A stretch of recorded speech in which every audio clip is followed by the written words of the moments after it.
This is NDTV.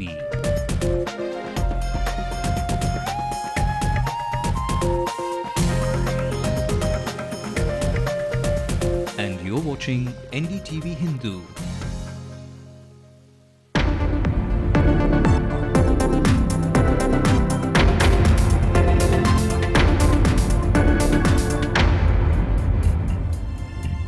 This is nothing but untouchability.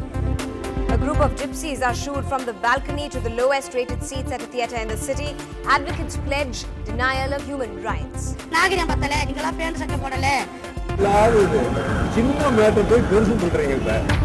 Spectrum scams child minister A. Raja promises the finance minister no more telemarketing calls, asks the TRI to take control. I cannot act independently without the opinion of the TRI. Meanwhile, the telecom minister also says he's done enough work with his local area development funds, although his records show otherwise. I discharged my duty. I allocated the funds. My area covers 4 unit districts. That is the problem. The mango will prevail alone if need be. Dr. Ramadoss says he might float his own alliance in the 2011 assembly elections. And riding on VVS Lakshman's 16th test ton, India beats Sri Lanka by 5 wickets to level the series 1-1.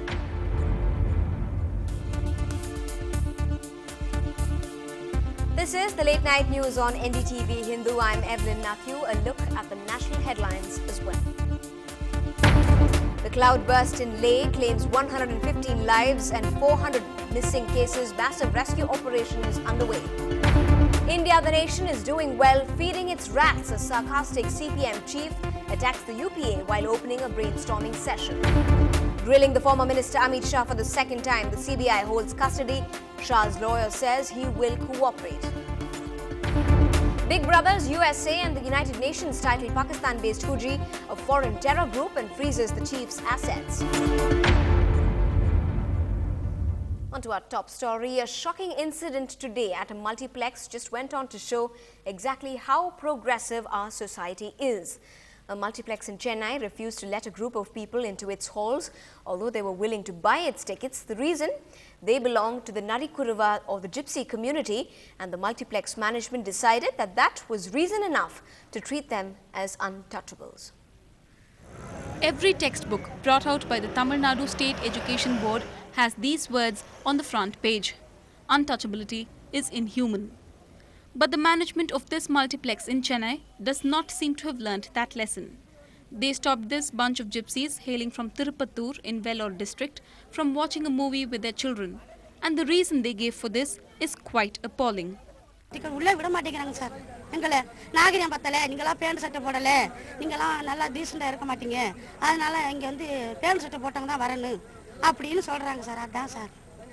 if that was not shocking enough, listen to this. The police had to intervene to get them into the multiplex at all. And even then, they weren't able to get a proper seat.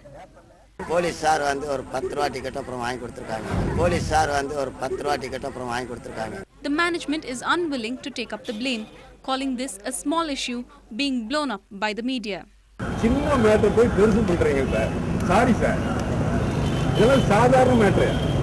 Might not be a big deal for this man, but for these people who are told repeatedly that they are indecent and unfit to mix with normal people, it's definitely much more than a non-issue. So this is nothing but untouchability. And if this theatre practices untouchability, it should be very strongly condemned by the government. They don't get any rights, nowadays. And they are not recognized as scheduled tribes by our country. And they are already suffering. This untouchability will greatly affect them. These 8 people come to Chennai for a week every month to sell their goods. And a small break from their work on a Saturday morning has turned into an hour of humiliation. In Chennai with Sagai Raj, Nithila, NDTV Hindu. Well, a shocking reality that exists even today. The Tamil Nadu's Theatre Owners Association has strongly reacted to that drama today. In fact, the executive member of the association condemned the act, saying that no Indian citizen can be denied entry into movie theatres.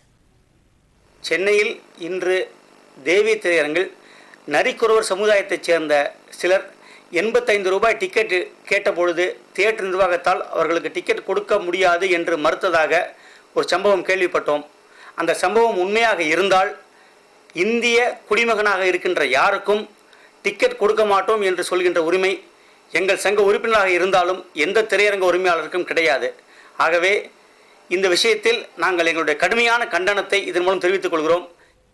An advocate Radhakrishnan told us that there could be serious legal action over an incident like this. If there is a complaint by these Narikurova people to the police or to the authorities concerned, certainly on the ground that their fundamental rights have been violated, either they can be arrested even for practicing untouchability, or if they give complaint, it is atrocity, again they can be arrested and they will not be released even on bail. Suppose atrocity complaint is lodged against the persons who practice violation of their fundamental rights of scheduled castes, scheduled tribes, they are not entitled to be granted bail even. So such a serious offence they have committed. Why they have committed, we should think. The government has not issued any instructions to the theatre owners. You practice like this, you cannot do like this. You should allow entry whoever it may be. Just because it becomes multiplex, people, ordinary people should not be said, should not be stopped at the entry. Well, in other news, in the latest tit for tat in the politics in the state, Chief Minister Karunanidhi has hit back at Jayalalitha yet again. The AIADMK's General Secretary alleged that there was large-scale corruption in the appointment of teachers in state government-run Teachers Recruitment Board. The Chief Minister has now hit back, saying that there were no malpractices at all in the recruitment of teachers. He said their selection was conducted in a rather transparent manner. Joining hands to wipe off food shortage from the face of India were the Chief Ministers of Tamil Nadu and Andhra Pradesh at an international conference at the Chennai Trade Center today. Karunanidhi said that in his long political saga, it was his goal to change the state of Tamil Nadu to a hunger-free state. Meanwhile, his counterpart from Andhra Pradesh, K. Rosaya, hoped to facilitate the usage of biotechnology in agriculture to remove food shortage altogether.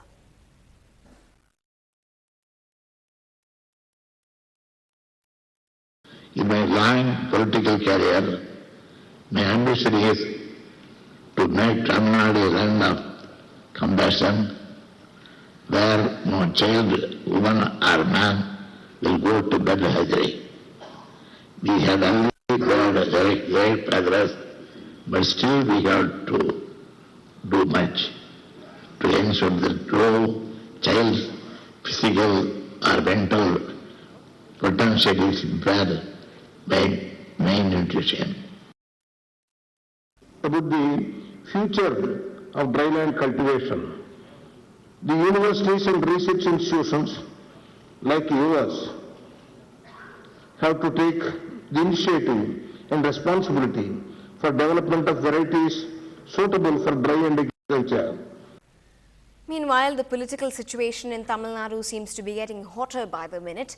Now it's the PMK that's making noises about the 2011 assembly elections. The party today hinted at floating a separate alliance for the polls. In Madurai today, President Dr. Ramadas spoke about his ongoing talks with the DMK and hinted that if these talks didn't yield any results, he might float his own alliance of social justice. The infamous line that there were no permanent friends or foes in politics made its way into his speech as well.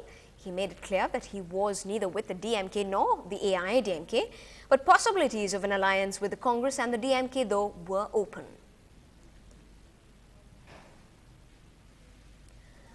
Now, villagers of Tervoy have been fighting tooth and nail against the Sipcot SEZ coming up at their village. They might lose their livelihood soon, and the plants and trees that they depend on are being destroyed by the minute.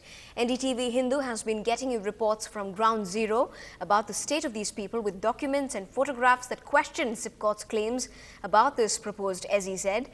Environmentalists question if Sipcot's own assessment of the threat to the people's livelihood is a contradiction in itself, whereas Sipcot claims that the entire land is barren with no human habitations. NDTV Hindu has caught Sipcot officials clearing vegetation, chopping trees, even pouring acid over them to prevent further growth. This is because now we are in a situation where Tamil Nadu seems to be making the same foolish trajectory which they followed in places like Chhattisgarh and Odisha. That is, they believe that manufacturing consent in some form, they can solve the problem. They cannot, because it will only make people's resistance bigger. And it will make the whole problem gradually go out of hand the more they practice this. Well, a village that's certainly crying out for a lot of attention by the government. Still ahead on the bulletin, for those that Nama Madras is second home to, they'll tell you why they love the city all that more much.